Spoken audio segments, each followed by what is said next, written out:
I'm Tom Vasel. Sam Healy. Z Garcia. So this is a different kind of top 10 list. Richard Ham, also known as Rahdo from Rahdo Comes Through, is in town. And so Jason and I are going to do a more Euro-themed top 10 list because that is more than 50% of what you guys play, I think. Yes. So they have more experience. So today we're doing Pickup and Delivery, which is essentially a game in which you are picking up something from one spot and delivering it to another. And there's various itinerations of that, right? Yes. Or iterations. That too. Many of them. Yeah, okay. I'm going to write a Vasel dictionary someday just so I can say what I want. But like it's in a dictionary, even then I would probably pronounce it incorrectly. It would be awesome, whatever dictionary it is. This is not my favorite genre, but I do really like all the games on my list. I had 11. I had 11 games, and I got to 10 of them. Well, I mean, I probably could have gone farther, but I was trying to pick games I really liked. Yeah. That's surprising. I mean, I had a hard time too. I mean, Pick Up and Deliver is maybe my wife's and my least favorite genre.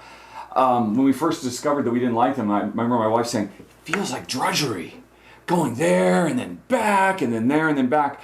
But as I was making this list, there's every once in a while there's this one, oh my gosh, this is so special. It does something really new and fresh and different.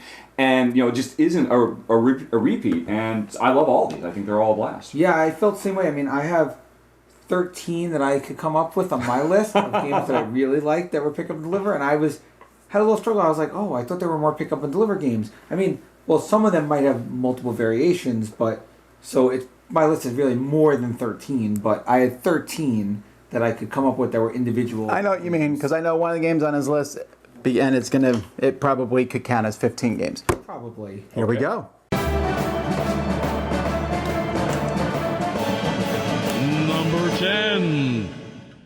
My number 10 is Firefly the game, the board game. Wow, okay. Gale Force. Really? Yeah. I didn't know you liked this one. Yes, this is like epic. It's big, it's sprawling. They've added expansions, the Blue Moon expansion, the Kalidasa expansion. So now, instead of just a straight board, you have so much more. You have both sides of the board, and the board is just so expansive. It's a great pick-up and deliver game. It's deep. I mean, you're talking a 4 to 5 hour experience. It's not a short pick-up and deliver I would game. argue that it's not deep. It's long. I don't think it's deep. I think it's more surface. It's not that difficult. But if you're a fan of Firefly like I am, it's a great game. It puts you into the mode of Firefly, and you feel like you're really in the show. Is that why it makes your list? Because of the thematic integration or the gameplay? The pickup and delivery aspect is very well done too. It's as I said, it's a deep game. It's a long game. It's not a game for a lot of people, but I really, really, really enjoy it. I would be hard pressed, I think, to find anybody who likes the game but doesn't like Firefly. As opposed to Battlestar Galactica, people cannot like the series but like the game. I think if you don't like Firefly, you won't like that game. I agree with that as well. Oh, okay. Okay.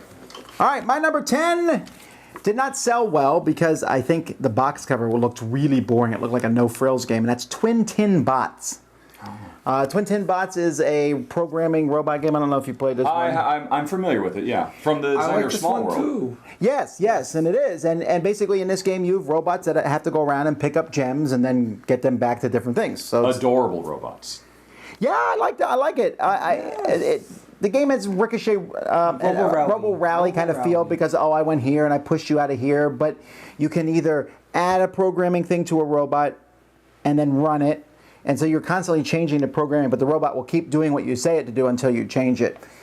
It's gone already. Yeah. It's like buzzed out. But I think part of it, the box looks it's a white box. With, it was hideous. It was hideous looking. But the game itself is cool. So, Twin Tin Bots. All right. Side note, I did a Kickstarter preview for that one. That was a long time ago. Yes, you did. I remember that. All right, what do you got? All right. Well, my number 10 is Far Space Foundry, which is a game I did a Kickstarter preview for last year, and I believe it is now shipped just recently. And it's a really, really interesting game because it is set on a foundry far off in space where players are manning a fleet of ships that pick up or from asteroids, move them to the foundry. Once they're in the foundry, they get processed. Then you pick them up from the foundry, move them out to your intergalactic fleet, which will then fly to another foundry. So there's a ton of pickup and delivery, more than probably any other game in here. And the reason my wife and I enjoyed so much is the central mechanism of it is the foundry itself is a really kind of novel approach to Mancala. You know, the whole notion of it's a spiral board, and where you're actually going to land your ship to offload the goods or pick up the goods that needs to be processed also gives you access to certain special powers. And there is an element of, if you can't get to the board you want, you have to basically kind of jump around the Mancala to the next spaces.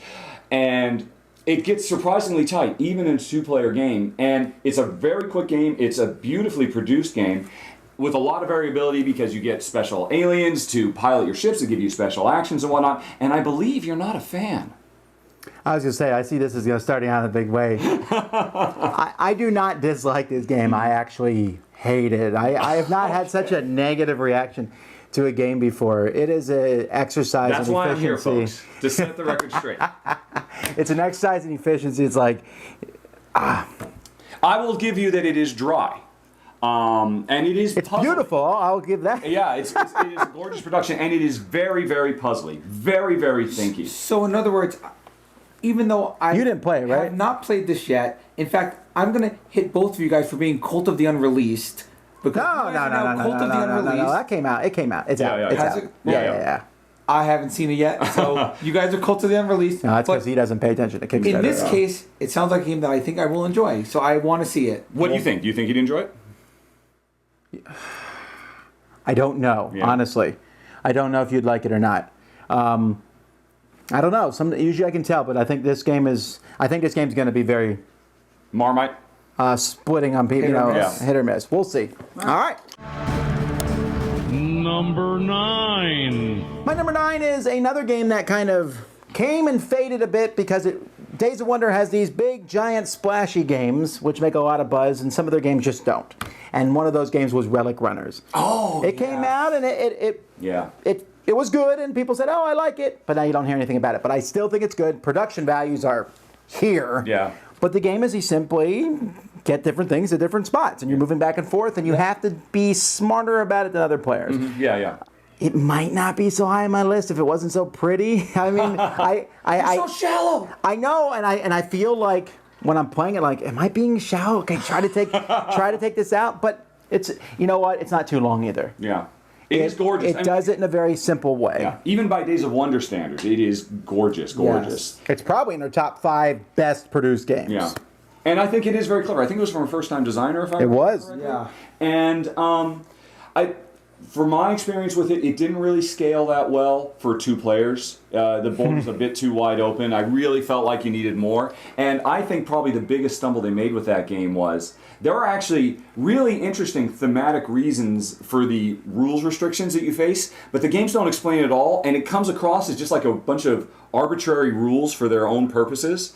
And I remember that really struck me as odd. I had a hard time teaching the game to my wife, because some of the mechanisms are a little bit counterintuitive until you actually start thinking in terms of, no, you're this runner running as fast as you can through the jungle, delivering these relics. The way that the paths that you build over time get manipulated or leveraged by players. Well, I liked it a lot too. I mean, I still have it in my collection, so that means absolutely nothing. Believe me, folks, that means nothing. And, the man has a warehouse. No, it's the theme of it's really cool. Everything about the game is really cool. It's a very good game. I agree. All right, what do you got? My number 9 would be the Great Heartland Hauling Company. Oh, wow, I didn't even think of that one. You fool! No, I don't.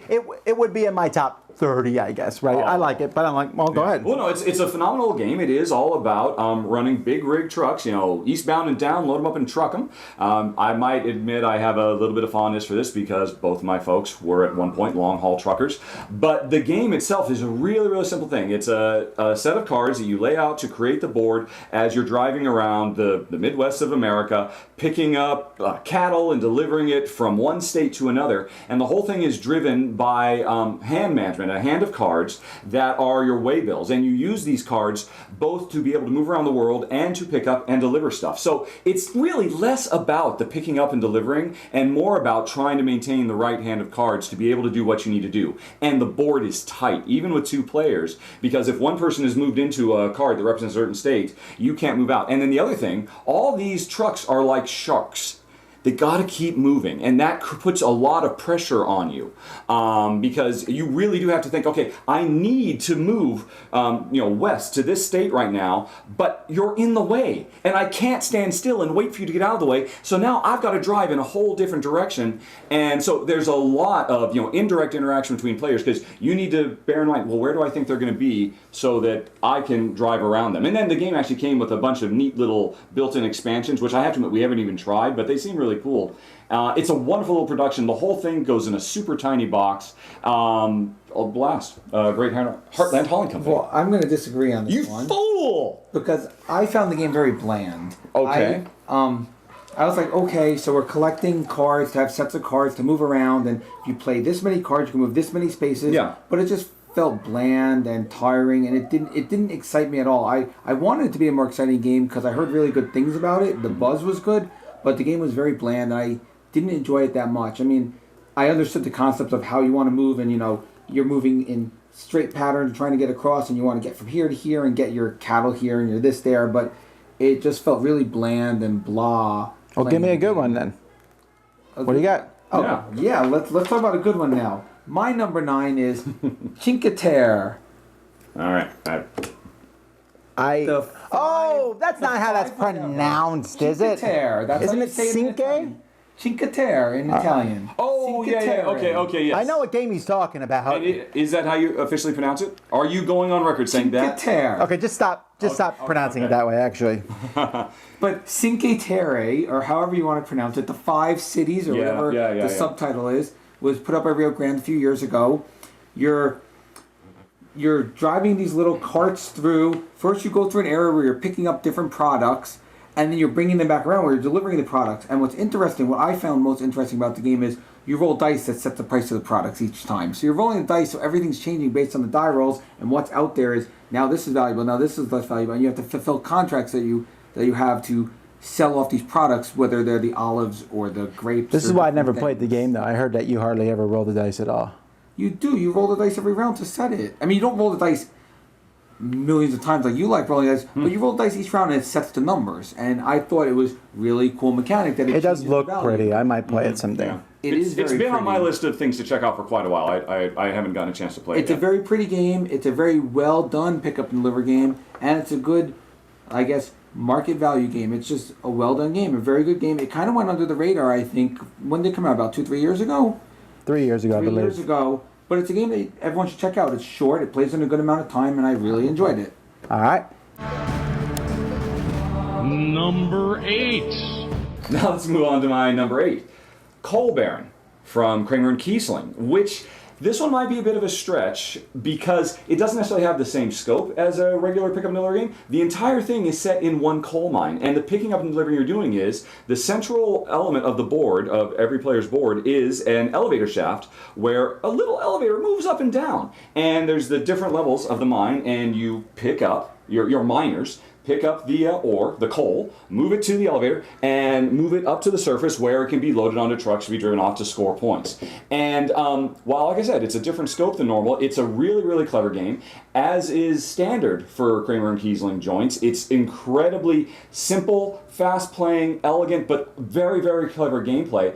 And I gotta say, one of the things I really like it is I'm always jealous that all these kids' board games, they always have cool little fun toy elements. The boards move, they come together, you use the box, and we never get that for our adult games. And I love the fact that even just a simple little thing like that really added to the charm. And it's just a fun, fast-playing, light This one Euro. bugs me. It's one of the ones I keep meaning to play, and really? the opportunity never ends. It's awesome. It's an awesome game. Coal Baron's awesome. It's got the mechanic, as I say, the Coal Baron mechanic, where if I put a piece here, you got to put 2 pieces to take the spot to the next person. Put 3 Yeah, I do like that. Yeah. I like that part of the worker placement. I don't consider it a pick up and deliver game, but Do you not pick things up and deliver them somewhere else? You physically move them through the environment, and the logistics of the game is all about picking stuff up and moving around. Again, the scale is different. It's not from one side of the galaxy to another. Yeah, it's not even from one side of the U.S. to the other. Is that what yours is? What is yours? Yeah. Mine is, let's see, my number 8, we'll go back to space, is a little game called Space Dealer. Now, the future release is called, Space Dealer. And the future release is, the newer release, which Stronghold did, was called Space and Time. This is a timed pick up and deliver game where you have timers on your spaceships. You're moving spaceships around the board. You have 2 timers. You flip it. You have 30-second timers, or it's minute timers. I forget what it is. You flip the timers. You move the things to the next space. Then you wait for the timers to go. Then you flip the timers again. You move things, and you're going to different people's places. I'm going to go to Tom's planet. I'm going to pick up something, and I'm going to deliver it back to my planet. And you're moving around, but it's all real time, and it is just a phenomenal game. You're into the pacing of it, the action of it the whole time. You can upgrade your ships as you go, and it's just a great pick up and deliver game. I would think that many people who are watching would not like it. I'm not saying it's bad. I enjoy it, but you have to like that timer thing. Yeah. A lot of people will not like that. That's one of the ones I'm jealous about. I would love to give it a try. 3-player minimum just cuts it right out for me. Because I've seen it. It looks really cool. I love the ideas in time and space, definitely. My number 8 is hardly ever considered a pick-up and delivery game, and I bet you haven't played it because it's pretty old at this point, and that's Return of the Heroes. Yes, I have. Oh, you have played it. Return of the Heroes is the game that convinced my wife and I that we don't like pick-up and deliver at all. All right, because some people are like, that's not a pick-up and delivery game. No, it very much is. Yeah, definitely. You have heroes, and they have tasks, and they got to go over here, pick this up, and go over here. Very gorgeous board. It's a fantasy world that for once does not look like there's been a haze of coal dust over it. It's like cheerful and bright. I'm not saying all fantasy games have to be that way, but it's nice to have the occasional one. Yeah. It's almost more fairy tale than fantasy. Yes. Yeah. However, the gameplay itself is pretty much pick up and delivery with fighting along the way. Yeah. And I like it. If you took the fantasy theme away and took the fighting and upgrading your hero away and it was trucks, maybe I wouldn't like it as much. I'll be honest on that. I don't know. Yeah. But I do enjoy it, and I enjoyed the sequel, and apparently you don't. No. Have you played it? No, I haven't. Do you own this one? No. But I don't have it. But you said fantasy, and I'm thinking it's more of an adventure game than a pick up and deliver. No, it's definitely pick. No, yeah, that's the thing. I mean, there were several games I could have put on here, and I know they would cross the line there. But this one is pure. That is your sole goal. So you're not just move from point A to B. Pick up and deliver. You occasionally fight some stuff, but I mean, it is really. Hey, go over here and get the scroll and bring it back. It literally could be called Fetch Quest, the board game. And I mean, for people who love pick up and deliver, it delivers big time. I might have to try it. Number 7. Okay, my number 7 is Edo. And I should say right up front, this is Edo with the expansion. Wow. Yeah. Does it make it more complex?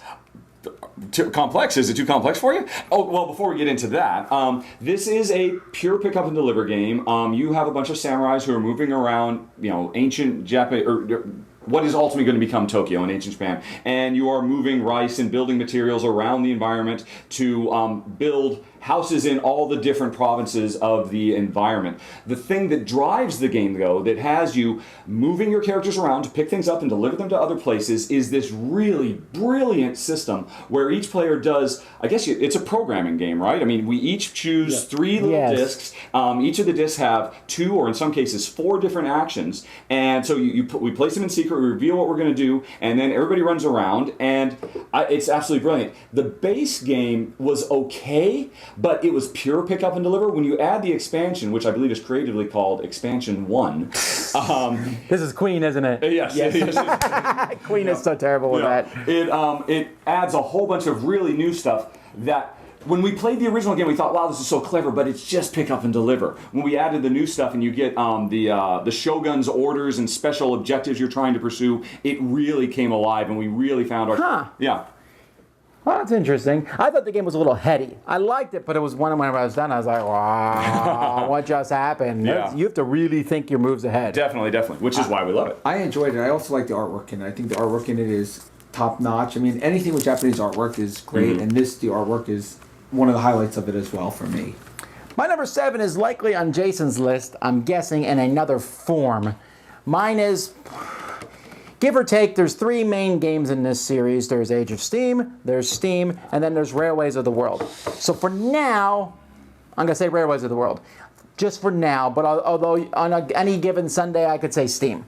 All right, Age of Steam is I like it, but it's too unforgiving, and I like Railways of the World. I'm like, ooh, look at this big map. I can go anywhere and do anything, and I kind of like it because in this one I have a bit of a Rahdo thing where I'm not necessarily wanting to compete that strongly in these games. I kind of want to do my own rail system, and you stay over there. And Railways is the only one that allows you to do that completely if you want to. Mm-hmm. You can still fight, but it's not like in Steam and Age of Steam, you will go after each other. So that's why I'm picking that one. I like it. Here's my problem. I love it. Railways of the World, our personal preference for this series is, it's in my top 20 of all time, when played with the Europe map specifically, which is absolutely brilliant.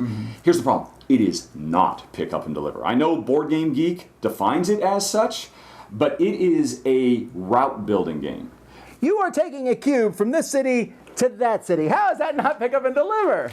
Because you do not do that. You create a route, and the cubes basically take care of themselves. For me, and this was the thing, I mean, I thought about it. I know it's pick up and deliver. It might have been my number 1, but the simple fact of the matter is, you yourself are not an actual character in the world on the board, physically, your character, moving this from A to B. It all happens. You're a person who makes a network, and then, the cities just move this stuff around themselves. So, I respectfully disagree. Well, I hate to agree with either of you. Well, you got to pick one. Agree with one of the two of you. And we'll find out later on. I know we will. As I looked on my list, I agree with Rahdo. Really? I did not put Steam or any of the versions on my list because to me garbage. that's a route building I want game. Sam and Z back. The pickup and delivery aspect of it is, it's not pickup and delivery. You deliver along your route, and you don't deliver every single turn either. You only deliver on certain turns. I understand that. I bet there's going to be some people who agree with me. Oh, yeah, there is. I mean, there's actually, this is a bone of contention amongst many people, and about half of them are wrong. Well, let me tell you about a real game that is pickup. What do you got? What do you got? And I'm going to go old school on this one. Serenissima. I considered Serenissima. Now, this is a true pick-up and deliver game. Not where arguing. You have these great boats. You're sailing around the Mediterranean. You're going to one port. You're picking up products at a port. Then you're sailing off to another port, shipping it there, and selling it there for money. And it's no way. This is on your list. No, I know there's no way. It's a great, great game. With I'm missing about half of the game there. It's got gorgeous pieces. I have the original version where you have those nice little stickered flags. So you have the flags of the countries on your ship. Worst. Well, not worst, but in the top 10 worst components ever. I loved it. I mean, I love the flag stickers of the countries. No, it looks pretty. You ever put them together? I like the way the cubes sit on the boats, and I think it's a great pick-up and deliver game. And the biggest problem with the game is the fact that someone can just load a ship up with the pirates and just go, oh, I'm going to attack you, I'm going to attack you. And there's like no recourse against you for doing that. Yeah. Well, you got to sail away from those pirates and sail elsewhere. There you go. Problem solved, folks. Problem solved. I'm not worried about the pirates. I like sailing my ships through the Med. I like it, but that kept it from being in my top 10. Number 6. My number 6, there is a whole huge amount of games from Mayfair Games, and I'm just picking one of them, and that's Martian Rails. Okay, but this could be, what's the first one? Empire Builder. Yes. Then there's Nippon Rails, Russian Railroads, Euro Rails. There's a ton. Okay. Iron Dragon. All right. Well, anyway, there's a lot of them. They all play 95% the same. The differences are the maps, the goods, and maybe a few minor rule changes. Like in Russian Railroads, the communism falls halfway through or whatever. Okay, so Martian Railroads I picked because it's my favorite. It's essentially, I like the fact that it's a wrapping map. It's the only one that does that. No, the moon does that also, the lunar rails. The moon, okay, the lunar rails. And I like that it has weird things like, hey, green stuff. Production values, it's Mayfair. Or it's non-lookout Mayfair. And the game itself, I will not play with more than 3, and I prefer 2 because there's just so much downtime. But it's definitely pick up and deliver. I'm picking things up on my train and moving here. You can argue about Age of Steam. You cannot argue about this series. I'm not going to argue. I have a question since you say it's your favorite. Have you played Iron Dragon, the fantasy-themed one? I have not played that one. You need to play that one. The only reason I don't go out of my way to play more of them is because, again, it's like, oh, it's another one. I mean... But it's fantasy-themed, and you have, like, dwarves and elves, and it's fantasy theming. Are they all riding, is it dragons on rails? that deliver Essentially, the yeah, stuff? you're like running. Oh, come I on, guess. man. I know, but I mean, I don't need fantasy trains. I don't know how to explain it. I don't. Okay. Anachronisms, sometimes they bother me, I guess. I don't know. It's just that they could announce any new game, and I'd be like, I've already played a whole bunch. Why should I play one of these new ones? It would all depend on the map, honestly. All right, what do you got? I know one of these is on your list, so whatever. My number 6 is a heavier, older game, which I think was put out by Mayfair too. Now that I'm thinking about it, Silverton. Yeah, I think that's Mayfair. Really, really, really like this. This is one of the heaviest train delivery games out there. And in a true pick up and deliver game, you need to build routes and then you need to run your trains, pick up those routes, pick up stuff, get it back to where your home place is. You're mining for gold and silver. And what's funny is it's called Silverton, but you don't want to get to Silverton. The city you want to get to in Colorado is Leadville. Leadville is actually the most valuable city, but it's Leadville. Like, why isn't like Silverton with silver the most valuable city? It's an ironic name. It's Leadville. It's the most, and they're all real cities. Leadville's a real city in Colorado, and it's gives you historical flavor of building those train lines and going and mining for gold, silver, and everything in the mountains. And I really, really like this game. It's heavy. Again, it's probably I haven't played it. 4 to 5 hour game, but it's a wonderful, wonderful experience. Have you played it? No, sounds All right. nice. Well, what's yours? Well, this one you can definitely give me the business for. This is Beyond Cult of the New. It's from designer Ryan Lockett, called Islebound. Now, this was a pretty big hit Kickstarter game last year, which I did a video of a pretty much final production copy of the game. And what's amazing to me is it's a pure pick up and deliver game set in a sort of a high fantasy privateer pirates type universe. As players have corsair ships that are literally sailing from one island to another in an archipelago, picking up goods and delivering them to other islands. Every once in a while having to have fights with sea monsters and taking over port towns or engaging in negotiation. Also having neat little adventures that are kind of story-driven snippets, and a lot of dice rolling. These are all things that I'm actually fairly well known for, not caring for. It's almost, and since I'm on Dice Star, I'll say it's almost an Ameritrash style game. But it's Ryan Lockett, so. But it's Ryan Lockett. It's Ryan. It's which gonna be means awesome. it's beautiful, it's elegant, it's fast playing, it fires on all cylinders, and we both fell in love with it. I'm going to assume it's good. Yeah. Again, I don't think he's failed me yet. There's some of his games I like more than others, but I'll just assume it's good. I don't think there's any game of Ryan's I haven't liked. Besides, so I'm okay with you saying that. I'm assuming that it's a good game if Ryan said it's good. People or in if the you're saying comments it's good. can yell at you if they want. I don't care. It's an Ameritrash game. Number 5. Well, my number 5, and I'm going to give some kudos to Eric. Merchant of Venus. Love it. Nah, it was in my top 20. I Oh, I don't care about Eric. you heard it here first, folks. I played it back in the Avalon Con days, Avalon Hill days, everything. So I probably was playing it before Eric. So Was born. Eric, that's a shout out, by the way. but I am shouting out Eric because I know he loves this game and it's the number 1 game of all time, and it's just an amazing, amazing pick up and deliver game. That's the third space game on your list. That's Yeah. interesting. Space has a lot of pick up and delivery. Oh, it's fine. I'm Space impressed. trucking it. I mean, come on. So, I think most people know how this game plays. You're moving around. You're going from planet to planet, You'd picking be up surprised. stuff. Most people probably don't, actually. Well, you're moving around from planet to planet, picking up stuff. There's all these different routes, and all the routes have different ways you go through the routes, and you roll dice to see how far you could go, and certain things. If you roll a die, you only move in certain paths, and every single way you move has different ways to move, and it's a very, very cool pick up, deliver, shipping game. Yeah, it's amazing to me too. I mean, it's a roll and move game, the cardinal sin of modern designer board games, and yet, yeah, I mean, it gets a lot of love. No, we're going to actually do a top 10 roll and move sometime, because there's very some nice. pretty good ones. Yes. All right, what do you got? Okay, well, my number 5 is another from Kramer and Kiesling, Porta Nigra, which came out last year.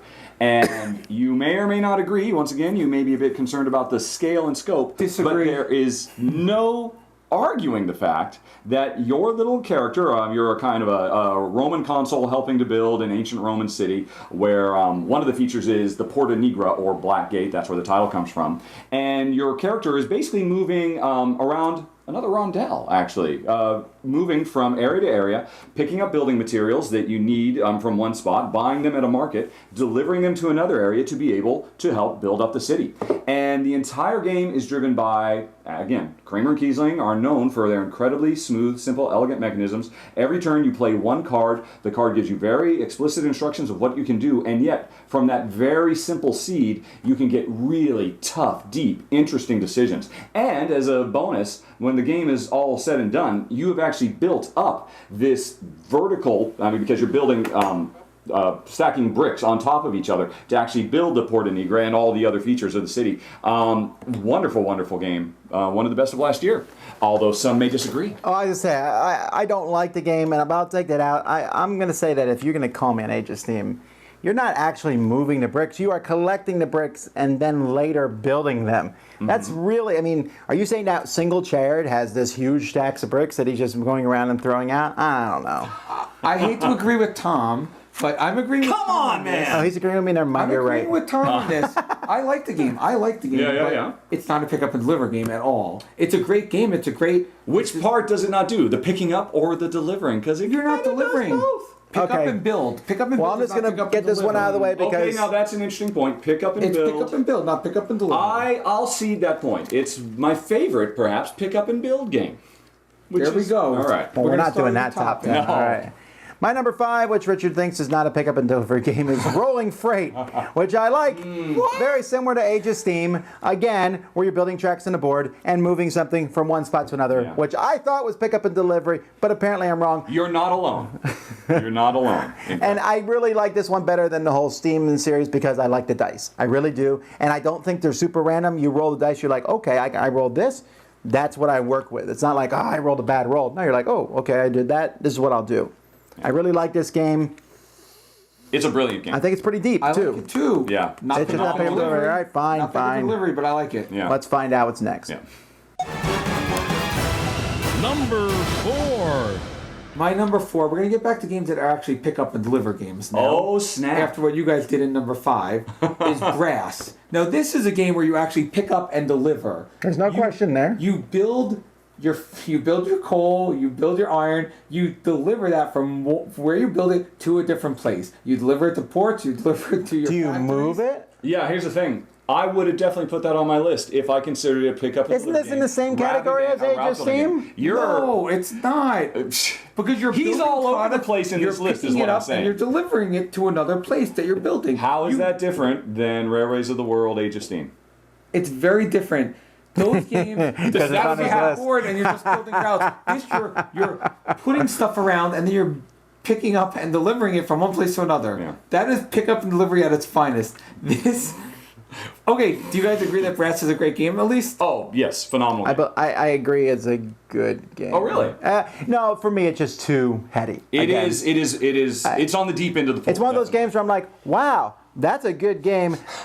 I choose not to play it right now. Yeah. Type thing. Yeah. All right, this one is going to probably maybe get some flack from people, but I believe at the core, pick up and delivery is picking something up on a person Okay. and moving it to another spot. So my number 4 is one of my favorite cooperative games, Flashpoint Fire Rescue. Oh, totally. Because you are going in and picking up the people and delivering them outside. Totally. I give you that. This is my symbol for your. No, that's doing not a stretch. stretching. That's not stretching. I think this is the actual appropriate. I don't know what this is. So you don't want to do that now.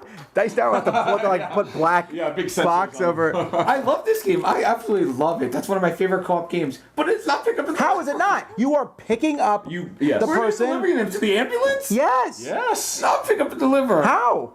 What rescue? It's rescue. It's not pick up and deliver. Come on now. Whatever. I Here, really do love this game. Suffocating body to deliver to you. Here you go. All right, what do you got? My number 4, I don't think is going to be quite so controversial, would be Akrotiri. I don't know if you guys have played it. I don't think so. What is this one? It is a wonderful, wonderful little 2-player game. Although my understanding is if you buy 2 copies of it, you can actually play it as a 3 or 4. I read that the designers posted that I've online. only played it 2. This is a game that has 2 parts. The pick up and deliver. We're in the ancient Aegean Sea in the Grecian Isles, and we are spending as much time actually moving from island to island, literally picking up little cubes, putting them in our cute little ships, and then driving them back to the central island at the middle. So it's adorable. It's definitely pick up and deliver. Yes. But what we love more than that is the fact that it is a cartography game, because we are actually through very clever gameplay mechanisms, building the map. It's a tile laying game, and as we lay the tiles out, the world gets bigger, and we get more opportunities to pick things up and deliver them to get more money so we can expand further. I don't think I've played this. You haven't. Yeah, Okay. it's really, really clever. Because Sounds interesting. We all Me and Zeke have. played it. You didn't play it. While we're doing this, we are also trying to find spots to be able to build temples and whatnot, and we have secret map cards that tell us a perfect spot would be south of a green island and west of a blue island. And so as we're laying tiles, we're trying to actually do them in such a way that will make good routes for picking up and delivering, but also so that we can fulfill the needs of these cartography cards. And when we do, we score big buku points. And the other thing that I love about it so much is you are picking up and delivering, but the ships move super fast. Yeah. This is not a game of, hey, every round, okay, I've moved a little bit further, and then I've moved a little bit further, and then finally. I mean, the game moves with velocity. It's a really good game. It's part of the whole Z-Man, like when they did Target. No, I can see the game in my head. I don't haven't played it. That's it's a very, very good game. I really, really enjoy it. All right. All right. Number 3. My number 3 was surprised to me because it's essentially the same as the Cran Rail games and stuff, Okay. but it's a much simplified one. This one's from R&R Games, and it's Spike. Oh, yeah. Really simple game, and it's pick up and delivery. You have different goods, and you're moving around. And one thing that's interesting about this game is you're really not competing that much with the other players. You have your goods that you're moving to your spots. They have their goods, they're moving to their spots. You're just trying to be more efficient. The game could look a little nicer, all right, but it's so fast. It's like playing the Russian railroads and all that stuff in 45 minutes. Yeah. I love it. I really do. I love it too. Spike was, when was that? Like 2 years ago? 1 year ago? It was recent. It's I believe it's 2014 game. And it's a great game. I mean, I love that style of game, and I think Spike is. Have you played it? I've heard nothing but good things, but help me out here. I've also heard it's not that great with 2. Well, I only play 2 if I have to usually. Okay, fair enough. So- that's my only concern. It's what's kept me from it so Why far. would it not be good with 2 though? It's fine. I mean, Really? Okay. Yeah, I should I look can't see it into not it. I being should fine look with into it. two. I don't know that it would be less bad with 2. competition. Well, okay, you don't like competition anyway, but there's less competition with 2 players because you're. Yeah, I from can see what the you're boards are saying, it freer. sounds reasonable. Maybe I've got the wrong end of the stick here. Who knows? Well, what's your number 3? Because we're getting into good stuff now, right? My number 3, yes, some of the best stuff from designer Uwe Rosenberg, Mercator. I got a respectful nod from Jason there. Yeah, Mercator. I still have not played this one yet. Well, you're not alone. I mean, this is, for whatever reason, Uwe Rosenberg's great unsung opus. It just kind of slipped between the cracks between his Harvest trilogy and then his more recent stuff. But it's a very, very clever game. We are I guess Renaissance era German merchants traveling around Europe and actually all the way to the New World, and basically picking up cubes and fulfilling contracts by delivering them to other countries. The thing that Jen and I, my wife, who I play with, really love the most is the primary resource that we use for all this movement is time. We have little time tokens, and when Jen can see that I'm going to be making a big trip out to Newfoundland to deliver a bunch of cod oil or whatever it is, she could be trying to grab contracts to try to piggyback off of me and be able to make deliveries on my turn because I was already going there anyway. And in so doing, she actually gives me time. And it's this really wonderful ecosystem that really brings the game to life. Now, it's a turnoff for a lot of people because it's dry as the Sahara. It is the very definition. You are just pushing cubes around. Yep. The one thing I really love about it, though, is Those buckets. Yes. The buckets where the cubes go in are the coolest things. Yeah, when you lay out the gorgeous. board has a whole bunch of cutouts, and you have these little cardboard boxes you can put in. If you could imagine Caverna or Agricola or something like that, where you didn't have to get separate dishes to keep track of everything. It's a brilliant physical design. The buckets are part of the look. It's got little like the symbols and stuff on the buckets. Yeah. So the buckets where you keep the cubes are on the board and part of the board. It's really cool. I love the buckets. Yeah. All right. Yeah. What do you got? What do I got for number 3? Well, I hate to agree with you, Tom, but It's a crossover. Oh, finally! This has got to be. crossover. This got to be with the Russian Railroads Empire Builder. Well, I had Empire Builder, but if we're gonna pick our favorite, now that we're talking about it, I'm gonna say Iron Dragon. Okay. I love the Crayon Rail series. I absolutely love it. I think it's just great. And you would play it with 5. I would never do that because I don't want to sit for an hour until my turn comes up again. You don't have to sit for an hour. You know what the biggest problem with the game, the reason it's so long, is because you draw cards and they tell you where to go and you're looking at this stuff.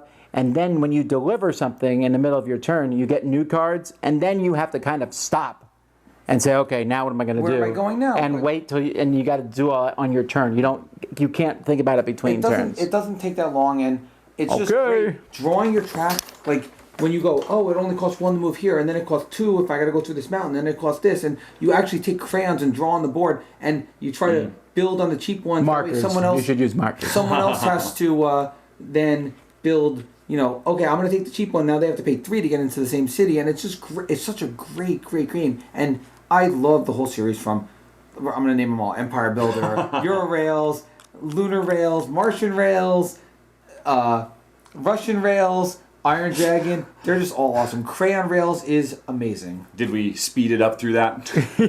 That would be funny. I should have done that. Number 2. Okay, well, my number 2, I think I might get a little shade from Jason over there based on what he said before. I don't know how you're going to feel about Forbidden Desert. It was my number 11. Good call. A phenomenal game. Players have crash landed in the Forbidden Desert, and we have a very little amount of time before we die due to exposure to sun and whatnot. It was not my number 11. Forbidden Island was my number 11, but same thing. wheelhouse. Right. Where's the delivering part of that? You are picking it up and taking it to another spot. Come on now, you got to pick up the thing and get it back to the ship. You actually have to get back to the ship, not take it to another spot. The spot where the ship is. What defines another spot to you?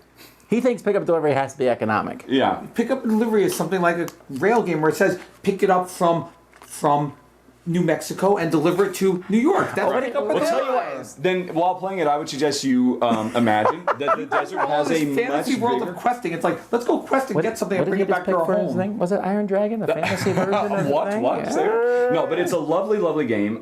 It's equal part exploration as you're searching through the desert, digging deeper and deeper into sands to find these ancient bits of technology that if you can cobble them all together by picking them up and delivering them to the crash site where you can put all the things together, you physically make this neat little toy that is the airship that's going to get you all to safety. And the thing that we love so much about this game is the board itself is alive. It is constantly in motion. Every round, it's built of tiles, and you draw a card that represents a sandstorm that makes the board shift around. And you might think, oh, right, next turn I'm going to get over there and I'm going to get the rudder and pick it up so that I could deliver it.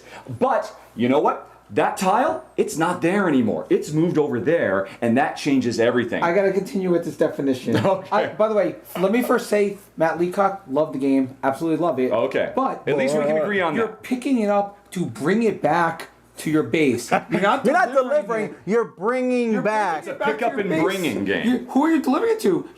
It's like if I go, like Robinson Crusoe, I'm going and getting materials and bringing it back to my base. That's not delivery. That's not delivery, though. Maybe I should have put that on my list. That's pick up and bring back to your base. That's not delivery. That's delivery. And Robinson Crusoe, when you pick it up, it just transports to your base. Exactly, Come on, yeah, the teleportation That's not the same thing. So that's why. I think we'll probably have to leave this one to the audience. We'll see what they say about what delivery means. All right, go. What do you got for number 2? My number 2. Now, this is a pick up and delivery game. The Great Zimbabwe. This game is truly, you are building diamond mines and yes, you are. furs and other things. Yes, and you then are. you're picking them up from a location and delivering them back to another location. Nope. And getting money for them. You are building a series of transportation networks. Trade routes. Transportation networks that could actually look like rail lines in, say, railways up the world. No, it's pick up and deliver because you pick up a Then you product need and to deliver it somewhere retroactively else. agree with Tom that Railways of the World is a pick up and deliver game. I'm going to have to agree with him here. If you're going to say that those are okay, then your Railways of the World's okay. Well, okay. I did have Steam as my number 12. Yeah. So I will concede it to you. all right. I will Hooray! concede Although it back to you. that means I'm losing on that argument. What's happened here? All right. My number 2. It's a brilliant game, by the way, I should say. Absolutely amazing game. Splatter's amazing. Yeah. Splatter, they're Sorry great. to interrupt. Pick up and deliver, they master it. My number 2 is a 2016 game. Just came out in January. It was supposed to come out in 2015, but Yellow slowed it down, and that is World of Yoho. Yeah. I love this game. I do. Now, people are like, oh, you just like the gimmick. Yeah, I do. Yeah, nothing wrong with that. But I like the fact that when I'm picking up and delivering, I will go somewhere and I don't got to draw cards or anything. It's just like, hey, I have to take this over here, and then I'm going over there. And then Jason will be like, you need to stop Tom from doing that. And it's all kind of random and it's neat, and you're never sure where you're going to go, and it has random events. It's definitely there's also exploration and go find things, but there's take this from this spot to this spot in the game. You haven't mentioned what the core gimmick of the game actually is. Core gimmick of the game, is this is my ship, my smartphone. I put it on the board, and your ship is in the middle, and it actually moves on. And here comes my ship to fight you. And it's really a neat concept. Yeah. I actually had my whole top 10 list done. I was like, look at my shelves, and I saw World of Yoho, and I was like, I would have put that's it number on 2. Mine. Boom. I would have put it on mine. I totally didn't even think about it because I don't know why. I didn't think about it. I don't think it was mentioned on Board Game Geek. Oh, I think under the list maybe, but for me, easy. It's absolutely brilliant. I haven't actually played the final. I did play it at Gen Con last year, or the year before, I forget. But absolutely stellar. This is a game that breaks my heart so much. I love everything about it. And you're just scratching the surface. They do so many clever things. The accelerometer. You don't like the combat, though, I would guess. It's all combat all the time. I can only hope, because it has such a strong digital integration, that over time, they'll start releasing content digitally. They can give you new adventures and whatnot. That's one of the wonderful things about the fusion I wonder of if digital. it's doing that well. I don't know. I saw it on discount. People, come on! This is the most technologically advanced game, and it's a game. I've argued with Tom about other games that I consider video games, but they have an app. Yeah. Like Golem Arcana, we talked about. I felt like it was a video game, not a board game. This is truly a board game that you're using your phone as the piece, and this is. If this doesn't win every single technology innovation award for this year, people are doing things wrong, because this is the most innovative game I think I've ever played that's a board game. Yeah, we'll have to wait and see. Spread the word, spread the word. All right, to number 1. And finally, number 1.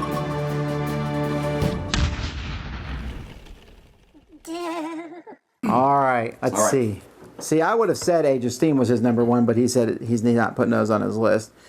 So, I don't know. Here we go. High roll chooses who goes first. Oh, wait, no, don't watch this. 17. Oh, well, welcome to the Dice Tower, Mr. 20 die roller. I got a. All right, who goes first? I'll have Jason, then you, then I'll round it up. All right. Well, we know his is going to be economic train Wallace game. Best for last. You saved the best for first. All right. And in my case, the number 1 pickup delivery game of all time is Food Chain Magnate. You are. I haven't played it yet, so I know that I was on the list. You are making a fast food restaurant, and you are literally getting people in neighborhoods to see advertising for your fast food, to come get your fast food. So you're not only are you delivering this fast food, you're picking up fast food from your restaurant, and you're delivering it to these houses. You and don't. Is this another Age of Steam thing? Yes, you do. You totally pick up and deliver. I build a pizza restaurant, and then I'm picking up and delivering the pizza to the neighborhood. I will give it to you that you can interpret it that way. It is open to interpret. The tricky thing is you built a fast food chain, and first of all, you're right. It's a brilliant game, easily one of the best games of last year. It is by far a phenomenal achievement. Number in game 1 game design. of last year. I'm not going to disagree with that. The tricky thing about defining is pick up and deliver. You've got your McDonald's here in the middle of the board, right? And there's houses peppered all over the place. You set up your advertising, so all these people are hungry for burgers and drinks and what have you, and you've got it set up. You've made the things, and now there's the resolution at the end of the day or week or whatever the round structure is. And the way that's represented on the board is you take all your cute little wooden hamburger meeples and whatnot, and you put them on all the houses to indicate that the people in those houses have eaten well at your restaurant. No, you have not literally. No, that's the demand. Those things you put out on the houses are the demand. Thematically. And then your restaurant is delivering along the road those hamburgers. So it's a thematic pickup and delivery, but it's not actually mechanical. Well, no, it's mechanically, because you actually do take the things and you put them on the houses, but thematically, show me a fast food chain in the world that delivers hamburgers. Does McDonald's deliver hamburgers to your right house? now and see if they'll bring some hamburgers over here for us. I believe you'll find they will not. But pizza does, and pizza's part of that game. I've gotten drinks from places. Yeah. Lemonade's in that game. I'm trying to lose weight. All right, let's get to my number Brilliant 1. game, I'm going to join Jason's space thing here. It's about time. With a Where have game you that's been? better than Merchants of Venus and better than Firefly, in my opinion. Oh, I know it is. Oh, wait.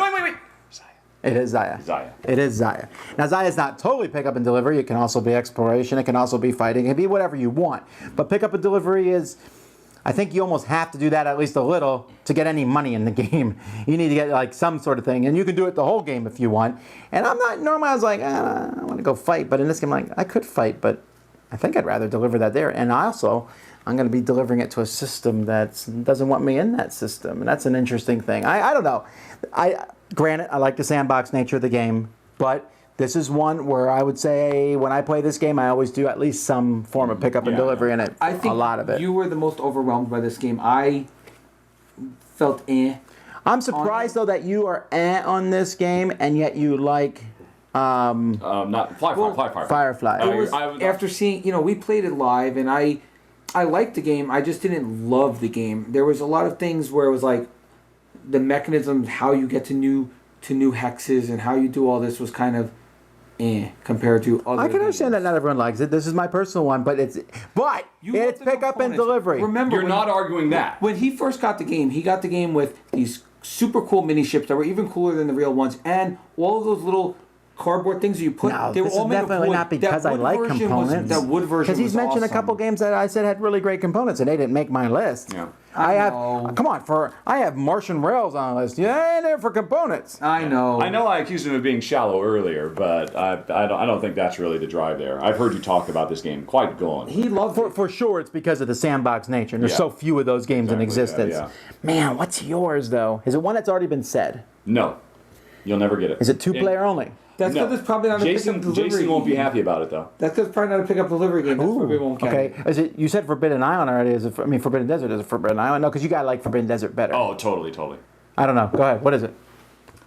Escape Zombie City. Oh, okay. Okay, because unlike Escape, I love you're perfect. And you're like, perfectly in unison. because in Escape Zombie City, you have to go get these items and get them back home. Yes, that's definitely pick up and delivery. That's the fundamental thing. It took When you're Escape building and the added Scooby-Doo pick up and machine. deliver to it. right. No, that's good. Yeah. I'm for it. Yeah, and it's a wonderful. The whole system is great. It adds other stuff too. There's the fact that the board fights back. The elements of the game actually chase you around is another thing we absolutely love. It makes the game a bit more fiddly. It puts you under a lot more pressure. But it's a pick. I enjoy pickup and delivery in that game, and that's a rare thing I find. I'm so pleased because I thought when I did Flashpoint Fire Rescue, I was like, and Forbidden Desert was on my list until. Oh, it is Forbidden Desert. No, it is Forbidden Desert. Sorry, never mind. Oh, yeah, okay, yes. It was on my list until Yoho knocked it off, and I was like, oh man, I don't know. And then you have them, so I'm happy. That's two against one. I'm a traditionalist when it comes to pick up and deliver. My pick up deliver games for traditionally pick up and deliver games. Not this. I pick up do a it because person of on no my other shoulder and bring him reason. out of a fire. You're a firefighter. Like, you're not a pick up and delivery. Okay, person. Grandpa. All right, folks. What are your favorite pickup and delivery games? What do you think of our choices? Tell us in the comments below. This is not how all our top 10s will look in the future, but I want to thank both Richard and Jason for guest starring on this one. Until next time, I'm Tom Vasel. Jason Levine, the gaming machine. Richard Rahdo Ham. Runs through a top 10.